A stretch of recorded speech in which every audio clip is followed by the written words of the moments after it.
Liver এখন বেরিয়ে ধরা যায়, তারপর লিভার কিছু বলবে, কিছু বলবে। এইসব বাঙালির সুধীর ভাই মিস্ত্রি এসে কেরালায় ফাঁকি বাজ ঘুরে বেড়াচ্ছে, কোনো কটা বেজে গেল 10টা, কোনো পর্যন্ত কাজ করে না একটা। এইসব সুধীর ভাই দেখলে কাজ হয় মিস্ত্রি থাকলে? রোদের কাজ এরকমই হয়, রোদের কাজ ফাঁকি মারতে হয়। আচ্ছা ঠিক আছে, তাহলে চলো ফাঁকি বসে থাকো এবার। বসে থাকো। সকাল থেকে কি করলি? লিভারে কাজ করছে, মিস্ত্রি বসে আছে।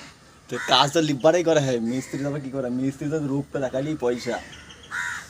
ছাদকে পড়তে এটা, হ্যাঁ ছাদকে পড়তে কি বলছিস তুই, কি বলছিস? কাজ কি হবে? খালি এই রড দুটো ভাঙতে হবে, বের কর রড দুটো। ভাঙলে আমি পারবো না, আমার হাতে ব্যথা। তাহলে লোক দেখলে কেট কাটিং করলে বাড়ালাকে বললাম কাটিং মিস্ত্রি আসছে। আসে। তো কাজ এখনো শুরু হয়নি, কাজ এখনো বাকি আছে একটু দোস্ত। গাঁথনিটা হোক তারপর দেখাবো, কি বলিস? টাকা এদিকে একটু।